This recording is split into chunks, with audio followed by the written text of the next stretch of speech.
And welcome to another video. So today we are going to cover the topic of training.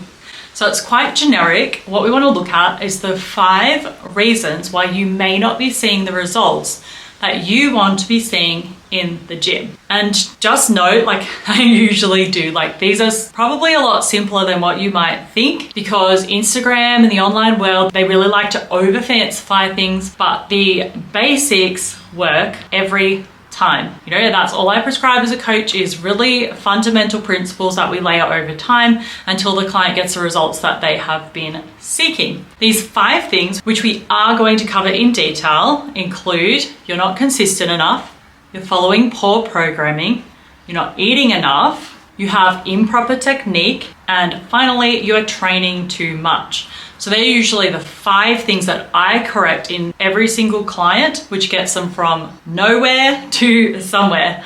You know, so generally when we start training, we think that because we have such a broad access to, you know, online programs, training tutorials, and all this kind of thing by content creators, we think that we know everything there is to know. But let me tell you something, that all the time I receive clients that have had online trainers, or they might be professional athletes in the past, and they don't even have the fundamental technique, and they're not even eating the right amount of food, for example, in order to get the results that they want. As soon as we tweak these things, everything is accelerated, because now the body has what it needs in order to build the foundational muscle that it is that you're looking for. So the first one, you're not consistent enough. So consistency in this case just really refers to how often you go and for how long you do that. A lot of people tend to start really hot, go too hard, and then fall off, take a break, do it again, fall off, do it again, you know. But building muscle is something that takes quite a long time to do, and it's just built on over time. So in a space of say 12 weeks, you might put on a bit of muscle, yes, but if you stop, you're going to lose it quite quickly. So somebody that you see with a fantastic physique has been consistent for many years. So in terms of building muscle that you can see and really appreciate and recognize on your body, will probably take you at least 12 months. And consistency as far as training concerned,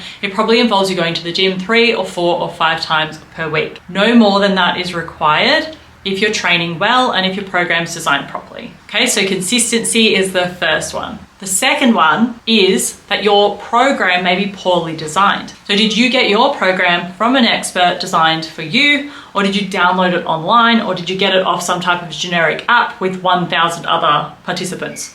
Now, there's nothing wrong with those types of programs. However, when it comes to building muscle and performance in the gym, an individualized approach is always going to supersede a generic approach, because we all have different muscular systems, skeletons, levers, ratios, nervous system capabilities. We all have a different training age. We've all got different levels of resilience that come into play here. So, you know, you really want to get a program designed for you that builds up all of your weaknesses, but that also balances in with your lifestyle.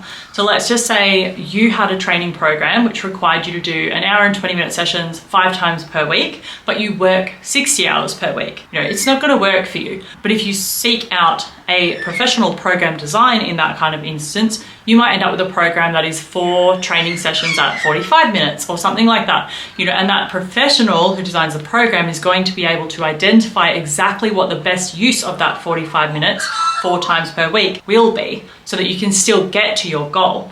You know, so there's no right way to do it. You don't have to do 5 sessions a week. It doesn't have to be 3. It definitely doesn't have to be 6. You know, you don't have to do double sessions.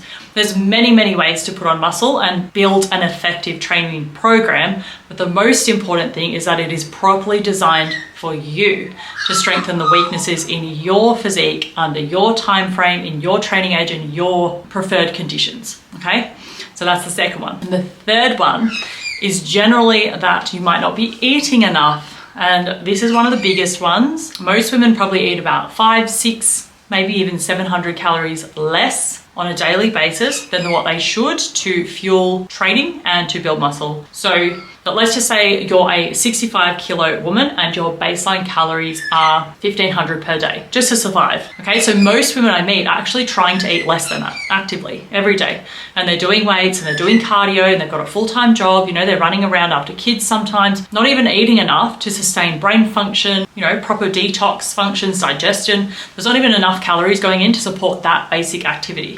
So then if you want to put on muscle, then you have to remember that for your body, muscle building is not a priority.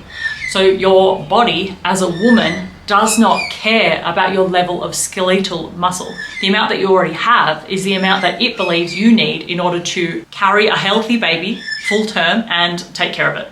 So that's your physiological function on this earth as a woman. You know, whether you want to do it or not want to do it, or think it's fair or unfair, that is just what it is. So we also don't have the hormones really to put on muscle. So we have to even more so create the conditions for muscle building. So you've just got to think, okay, if my body doesn't want to put on muscle, then is not eating enough really going to work for me? You know, if my body doesn't have enough fuel to get me through just my daily basic functions and I'm actually relying on caffeine to get through, then is my body going to prioritize putting on muscle for aesthetic reasons, remembering this is just what you want to do with your body, not what your body needs you to do for your survival? You know, is it really going to prioritize that? Probably not. You know, so eating enough calories is really important. And then the second one is protein.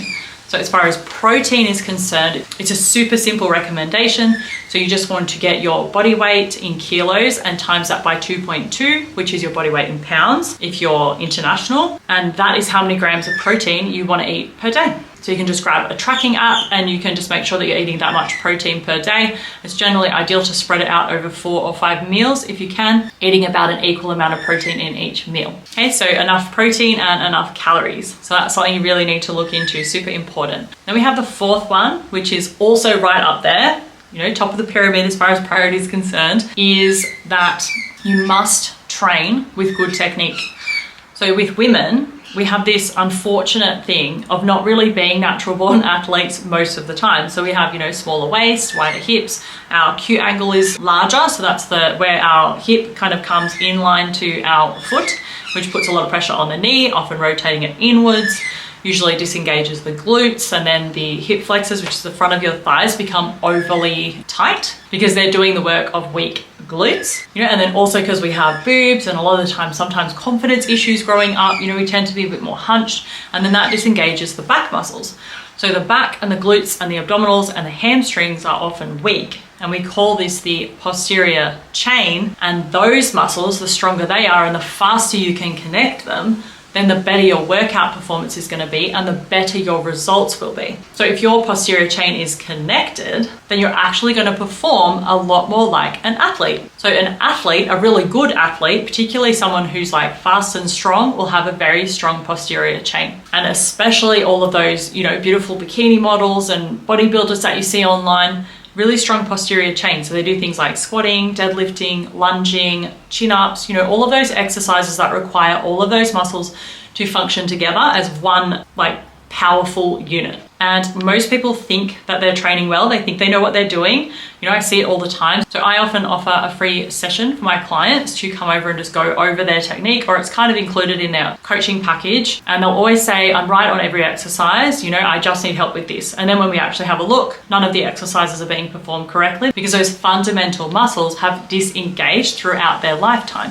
Okay, so how are you going to know if you're doing a row correctly if you've never felt those muscles work properly before? Okay, so just correcting technique is great, like getting a personal trainer, even if it's only one session, but you can take so much away from that, assuming the personal trainer is good, you know, and then that's going to fuel your training success way off into the future. Because once you get the technique down pat and your posture has been corrected by that really great training technique, or by releasing muscles that were too tight and strengthening those ones that have switched off, now all you have to do is keep building on that foundation. Okay, so think about like building a house with really great strong bricks and concrete floors. You know, it's not going anywhere. So once you build the foundations, they don't go anywhere, then you can decorate after. And the fifth one that I have to share with you is maybe you're training too much, particularly for your training age.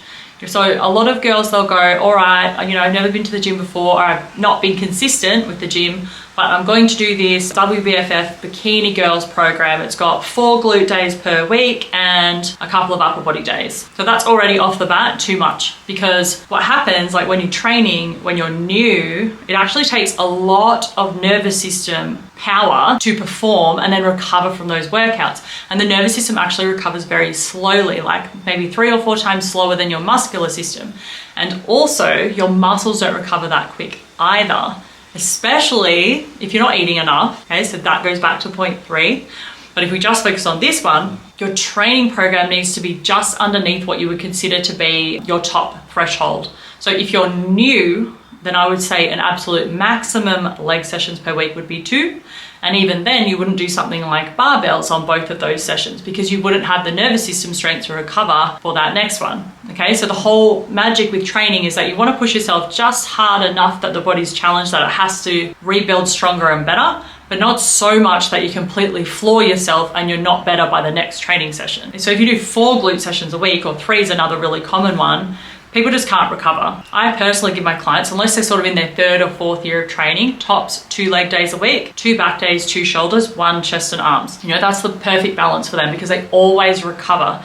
And we might have 1 leg day that's super challenging, but then the second one is mostly just conditioning. So it's lighter weights, no barbells, just getting heaps of blood into those muscles and causing fatigue that way. So the first one kind of creates nervous system fatigue, and then the second one creates more muscular fatigue. All these things you have to consider when you get a program in terms of getting good results. So a lot of people do something like, you know, I want to get lean, so I'm doing weights Monday to Friday morning, and then I'm doing cardio Monday to Friday night.